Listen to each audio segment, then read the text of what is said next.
안녕하세요. 오늘의 말씀은 누가복음 10장 17절부터 24절 말씀입니다. 70인이 기뻐하며 돌아와 이르되 주여 주의 이름이면 귀신들도 우리에게 항복하더이다. 예수께서 이르시되 사탄이 하늘로부터 번개같이 떨어지는 것을 내가 보았노라. 내가 너희에게 뱀과 전갈을 밟으며 원수의 모든 능력을 제어할 권능을 주었으니 너희를 해칠 자가 결코 없으리라. 그러나 귀신들이 너희에게 항복하는 것으로 기뻐하지 말고 너희 이름이 하늘에 기록된 것으로 기뻐하라 하시니라. 그때 예수께서 성령으로 기뻐하시며 이르시되 천지의 주제이신 아버지여 이것을 지혜롭고 슬기 있는 자들에게는 숨기시고 어린 아이들에게는 나타내심을 감사하나이다. 옳소이다. 이렇게 된 것이 아버지의 뜻이니이다. 내 아버지께서 모든 것을 내게 주셨으니 아버지 외에는 아들이 누구인지 아는 자가 없고 아들과 또 아들의 소원대로 계시를 받는 자 외에는 아버지가 누구인지 아는 자가 없나이다 하시고 제자들을 돌아보시며 조용히 이르시되 너희가 보는 것을 보는 눈은 복이 있도다. 내가 너희에게 말하노니 많은 선지자와 임금이 너희가 보는 바를 보고자 하였을 때 보지 못하였으며 너희가 듣는 바를 듣고자 하였을 때 듣지 못하였느니라. 아멘. 예수님이 이제는 70인을 따로 세우셔서 이제는 각 지역으로 동네로 이제 이들을 보내시면서 주님이 그 선교 보고를 받는 자리에 있는 현장입니다. 그래서 보냈던 그 70인이 기뻐하며 돌아와서 이르되라고 말하고 있습니다. 자신들의 행적, 자신들이 나가서 정말 이렇게 했다라는 걸 예수님이 보고하는데 너무 기뻐했다라는 거예요. 얼마나 기뻤어요. 내용을 보면 정말 믿기지 않을 만큼 놀라운 기적들이 많이 펼쳐졌습니다. 그러면서 주님, 주여, 주의 이름이면 귀신들도 우리에게 항복했어요 라고 말해요. 맞아요. 우리는 예수의 이름이면 예수님께서 내 이름으로 무엇이든지 구하면 너희가 받을 것이고 내 이름으로 귀신이 떠나라 하면은 떠난다라고 말했듯이 우리도 주의 이름이면 무엇이든지 할 수 있다라고 말했습니다. 그런데 예수님의 이런 그 70인의 제자들의 그 자신의 그런 선교에 대한 보고와 또 예수님이 그에 대한 피드백을 주는 이 서로의 대화 과정을 보면은 조금 초점이 다른다는 것을 약간 볼 수 있어요. 제자들이 보고 있는 관점, 제자들이 기뻐하는 관점과 예수님이 주목하는 관점이 살짝 다르다라는 것을 여러분도 느끼셨을 겁니다. 70인은 자신들의 했던 그런 활동들이 너무 신기했고 너무 좋았고 그거를 예수님께 자랑하고 싶었어요. 그래서 맞아요. 주 예수의 이름으로 우리는 모든 그런 왜냐하면 19절에 보면 예수님께서 이미 내가 너희에게 뱀과 전갈을 밟으며 원수의 모든 능력을 제어할 권능을 주었다라고 이미 말씀하셨어요. 그러면서 너희를 해칠 자가 결코 없으리라 라고 했습니다. 즉 이렇게 우리가 활동하고 이런 능력을 베풀 수 있는 건 예수의 이름으로 행할 때예요. 그런데 70인들은 어떤 이런 일을 행할 때 정말 우리가 정말 그 행한 열매들, 행한 행적들, 행한 결과들이 너무나도 기쁜 거예요. 그랬을 때 예수님의 이름이 어떤 수단과 같은 존재로 돼버린 거예요. 아, 예수님의 이름이면 되네? 예수님, 주님의 이름이면 귀신들도 우리에게 항복했어요. 예수님이 하나의 어떤 도구가 되어버린 듯한 느낌을 지울 수가 없습니다. 그래서 예수의 이름이면 다 돼. 마치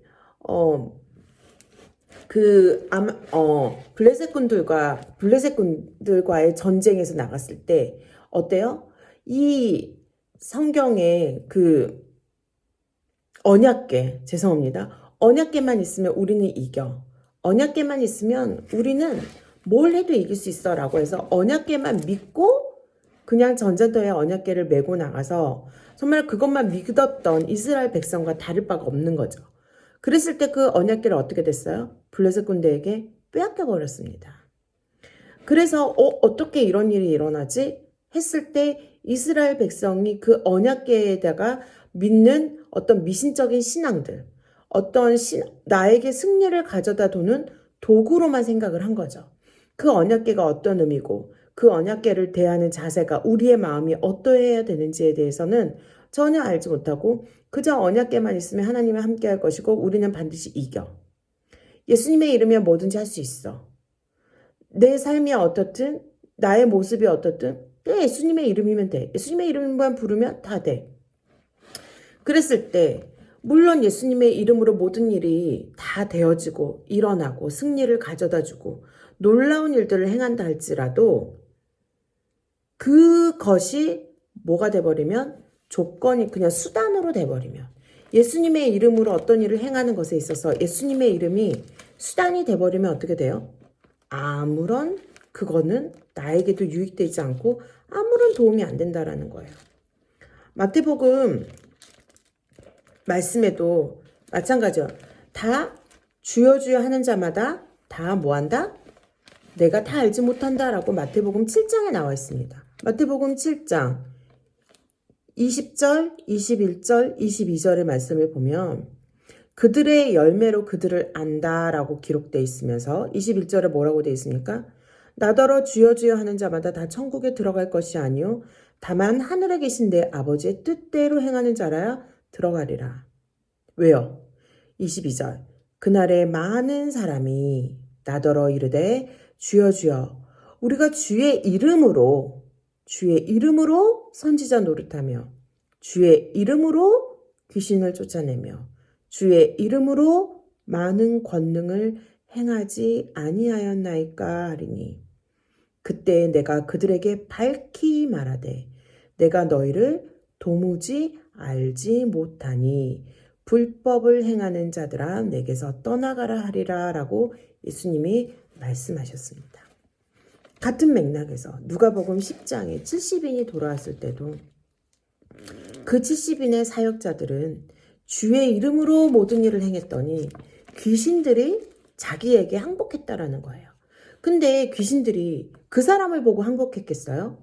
아니요. 그 사람이 믿는 예수님의 그 능력, 예수님의 이름이 어떤 의미인지를 아는 거예요.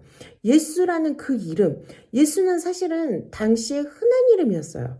그러나 그 흔한 이름 가운데 예수님의 그 흔한 이름을 가지고 정말로 그 아무런 그런 정말 목수의 아들로 인간의 모습으로 태어나서 아무런 그런 힘이 없는 그런 인간의 초라한 모습으로 오셨지만 그분이 하나님의 아들이고 그분이 하나님을 섬기고 그분이 하나님의 말씀에 온전히 순종한 자라는 걸 마귀는 아는 거예요.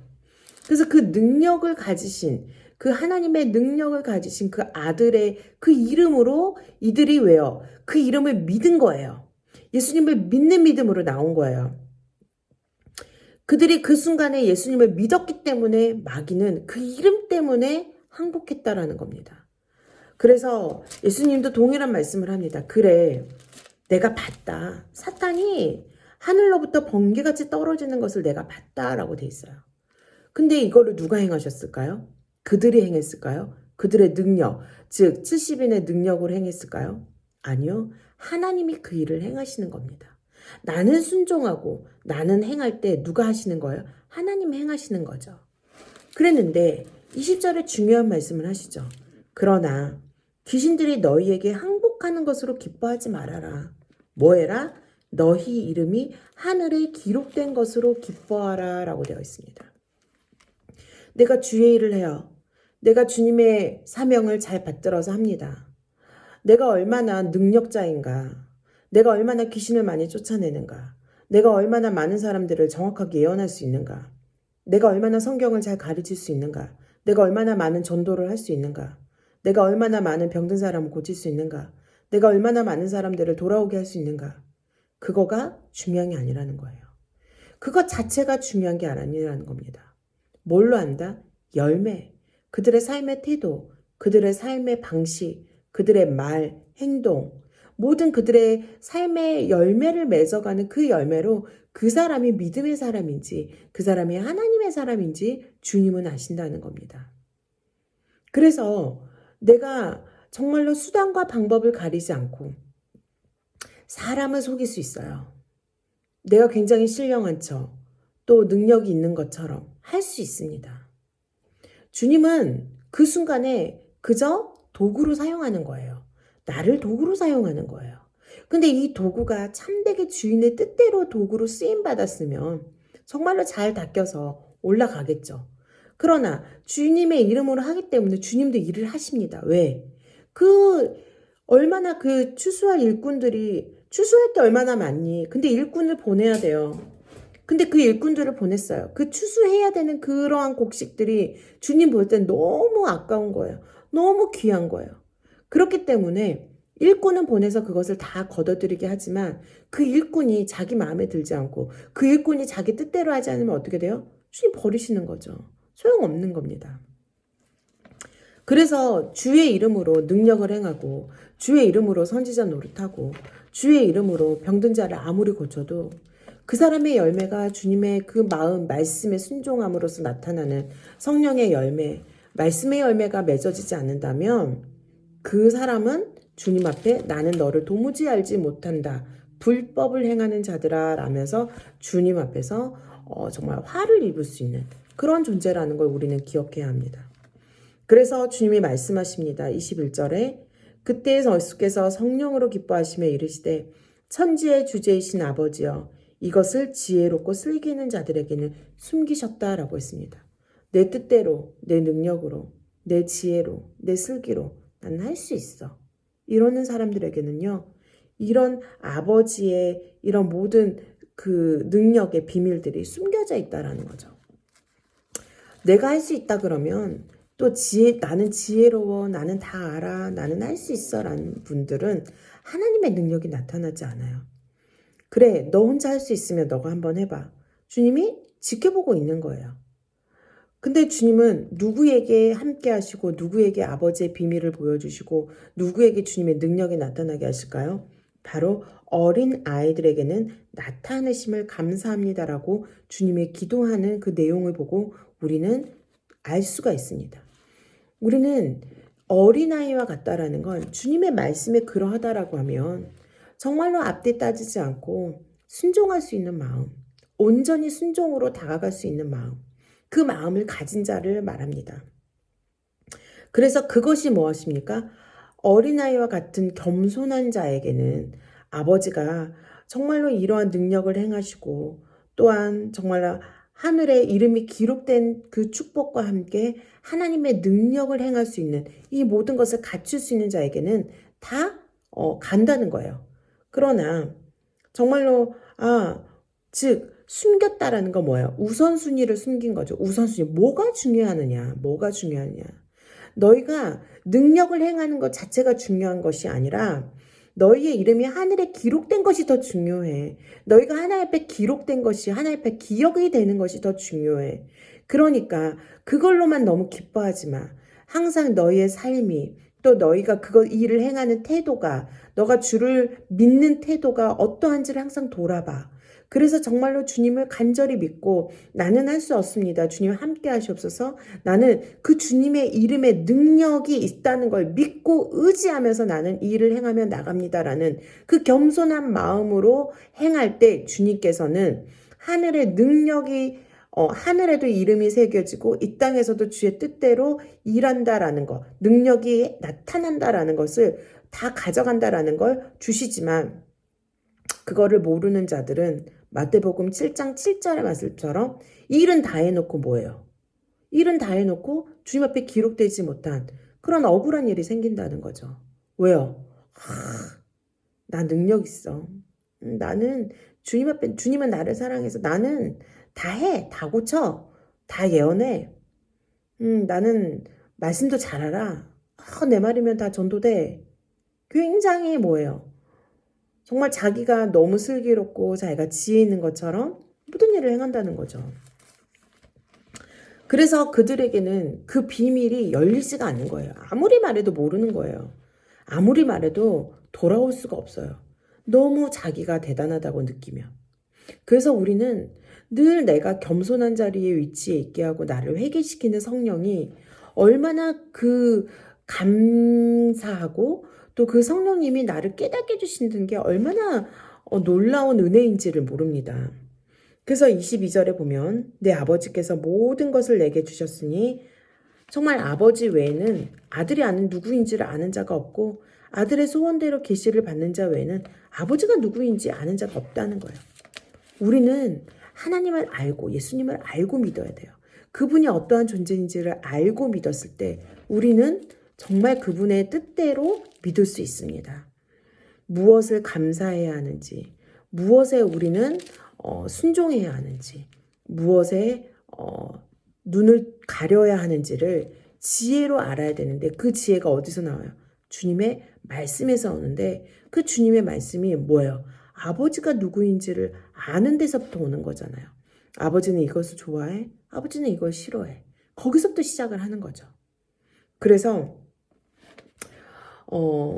23절에 제자들을 보라보시며 너희가 보는 것을 보는 눈은 복이 있고 또 너희가 듣는 바를 들은 것은 복이 있다라고 말하면서 많은 선지자와 임금이 너희가 보는 바를 보고자 했지만 못 봤고 듣는 바를 듣고자 했지만 듣지 못했다 그랬어요. 왜 듣지 못했고 왜 보지 못했을까요? 주님은 겸손하지 못하는 자에게는 그 귀를 가려보신다라고 하셨습니다. 이사야 말씀에. 그래서 우리는 늘 교만한 자리에 있지 않아야 돼요. 내가 남들보다 좀 더 은사가 많고 내가 남들보다 좀 더 성경을 많이 보고 내가 남들보다 좀 더 기도를 많이 한 것 같다라는 생각이 들면 자기도 모르게 나는 조금 이래라는 우쭐한 마음이 들 수가 있어요. 그럴 때 늘 나를 돌아볼 수 있는 겸손한 마음을 늘 가져야 돼요. 그 마음이 가는 대로 나를 내버려 두면요. 아무리 말씀에서 교만을 말하고 그 교만한 자의 삶에 대해서 말을 하고 교만한 자는 이런 사람이야 라고 말하고 예수님은 그런 사람을 이렇게 대우하신다라고 말을 해도요. 듣지를 못해요. 보지를 못해요. 왜요? 자기는 아니라고 생각하기 때문입니다. 내가 남들보다 더 나을 수 있는 거, 내가 남들보다 더 높아질 수 있는 거, 그거는 내가 남들보다 더 낮은 자세에서 겸손함으로 갈 때만 가능한 거예요. 정말 더 다른 사람은 왜 저럴까? 물론 안타까움에 말할 수 있어요. 그러나 그 안타까운 마음에도 내가 늘 내 자신이 앞서 있진 않은지 늘 주님 앞에 물어보는 지혜도 필요하다고 봅니다. 우리는 선지자와 임금, 얼마나 주님의 예언을 많이 외치며 주님의 마음을 얼마나 많이 외쳤을까요? 또 임금은 얼마나 하나님의 크게 쓰셔서 이 나라를 다스릴 수 있는 권한을 임금에게도 허락하셨을까요? 정말 하나님의 사랑을 받은 자고 하나님의 능력을 받은 자고 하나님의 그 계획 안에서 일꾼으로 쓰임받은 자입니다. 그러나 그들이 그 위치에 있을 때 자기도 모르게 그 겸손함과는 거리가 먼 교만의 그런 싹들이 마음 가운데 심겨져 있어서 하나님이 무엇을 기뻐하는지 하나님이 무엇을 원하시는지를 잘 분별을 못하기 때문에 그들은 정말 하나님이 보여주고 하나님이 들려주고자 하는 그 진실한 메시지를 듣지 못하는 그런 불상사가 일어났다는 것입니다. 성경의 많은 부분들이 이야기합니다. 너희는 늘 겸손하고 말씀에 순종하라라고 말합니다. 그런데 그 말씀 순종과 겸손함이 우리에게는 그저 하나의 공식처럼 그래 말씀에 순종해야지 겸손해야지 라고 하나의 공식처럼 그냥 한 귀를 듣고 그냥 알아 이렇게 내버리는 것이 아니라 그 하나님의 마음을 아는 거는 성령이 부어줘야 그걸 아는 거예요. 이미 예수님의 성령이 하는 일은 무엇입니까? 예수님의 말씀이 생각나는 거예요. 예수님이 말하는 그때 그 마음이 내 마음과 동일시되게 해주시는 거예요. 그래서 우리는 성령의 충만함을 받아서 아버지가 지금 내가 하고 있는 가운데 무엇을 기뻐하시고 무엇을 고치기를 원하시고 무엇을 내가 하기를 원하는지를 성령이 부어준 그 마음 가운데서 아버지의 말씀으로 그걸 비추어 받아야 된다는 것입니다. 그저 우리가 행한 어떤 사역의 결과, 사역의 일만이 중요한 게 아니에요. 그 사역의 일보다 내가 그것을 행하고자 하는 그 마음, 내가 지금 무엇을 의지하면서, 내가 무엇을 바라면서 지금 이 자리에 있는가를 점검하셔야 합니다. 그러다 보면 수많은 주의 일 가운데서도 수많은 나의 생각과 욕심이 그 곳곳에 숨어 있다는 것을 발견합니다. 내가 높아지고 싶고, 내가 정말 더 많은 것들을 인정받고 싶고, 내가 또 하나님의 사랑을 그래서 남들보다 더 독차지하고 싶은 욕심도 생기고, 하나님이 내가 원하는 건 다 들어줬으면 좋겠고, 나는 훈련이나 어려운 상황을 안 겪고, 그냥 주님이 나에게는 복만 줬으면 좋겠고, 왜? 내가 정말로 주님의 일을 이렇게 하잖아요. 이러면서 나도 모르게 주님과 거래를 하려고 하는 마음도 생기고, 우리는 그것들이 그냥 하나의 커다란 내가 주의 일을 한다라는 것으로 포장이 되어버릴 때가 많아요. 그래서 내가 아주 큰 일을 하고 많은 사람들을 전도하는 것이 나의 믿음의 척도가 되어버릴 때도 많고, 내가 하나님을 얼마나 믿는 믿음이 얼마나 증거가 이렇게 보여 라는 나의 믿음의 증거로 삼을 때도 참 많다는 겁니다. 그러나 주님은 그거 증거 아무 소용없다라고 말해요. 믿음이 없어도 주님이 하시고자 하면 나는 해라는 거예요. 내가 돌덩이도 아브라함의 자손으로 만들 수 있어 라고 말했어요. 돌덩이도 아브라함이 자손이 돼요. 그거 아무것도 아니야. 즉 하나님 앞에서는요, 그 존재 자체가 하나님의 자녀로서의 삶을 살아야 되는 겁니다. 그 존재가 먼저 하나님의 자녀의 존재로서 내가 어떻게 만들어질 것인가를 고민하고 그 가운데서 주어지는 사역이나 주어지는 일들에 대해서 봉사하고 최선을 다하고, 늘 그러면서 내가 정말로 이 육신의 몸을 입고 있는 것 가운데 연약함으로써 내가 이겨내지 못하는 것들에 대해서 안타까워하며 주님을 찾을 수 있는 그런 겸손한 마음, 그러면서 더 주님을 알기를 원하면서 말씀을 가까이 하는 사람, 주님이 찾으시는 자, 정말로 저와 여러분이 그 찾으시는 자가 되었으면 좋겠습니다. 그래서 저와 여러분은 먼저 주님이 원하시는 존재가 되기 위해서 발버둥 치시고, 그 존재로서 정말로 주님을 바라볼 때 주님의 능력이, 이름의 그 능력이 얼마나 위대한지를 더욱더 깨닫게 됩니다. 왜냐면요, 내가 없어지기 때문에요. 내가 능력이 없고 나라는 존재가 어떤 존재인지를 알기 때문에 이 나 같은 존재에게 예수의 이름의 능력으로 나에게 믿음을 주시고, 그 예수의 이름으로 나에게 이런 능력을 주셨다라는 게 너무 감사하고, 그래서 나는 도저히 할 수 없고 아버지가 정말 도와주셔야 합니다. 내가 정말로 그 아버지를 이름을 붙들고 제가 나갑니다. 아버지, 내가 이 이름을 붙들고 나가니 주님 나와 함께 해주시옵소서라고 그 마음으로 주님을 찾고 주님을 만나기 위해서 나간다면요, 내가 그 주의 이름으로 나가는 곳곳에서의 그 사역의 현장이 아름답게 빛나고 아름답게 결과가 나타나고, 정말로 뱀과 정갈을 밟아버리고 정말로 뭐합니까? 원수의 모든 능력도 내가 제어해버려요. 없애버려요. 그래서 치유가 일어나고 놀라운 기적이 일어나는 거죠. 그러면서 뭐예요? 그 가운데 그 결과로서 내가 우쭐대면서 결과로서 기쁜 게 아니라 정말 주님이 하셨어요. 주님이 함께 하셨어요. 라고 고백할 수 있습니다. 저와 여러분은 이렇게 서로가 주님 안에서 아름다운 결실을 맺어가며, 정말 그래 남들은 못 들었지만 우리는 들었어, 우리에게 우선순위는 무엇인지를 이제야 제대로 알았어 라고 고백하면서 서로 은혜를 나눌 수 있는 귀한 주님의 아름다운 존재로서 거듭나기를 주님의 이름으로 부탁을 드립니다. 감사합니다.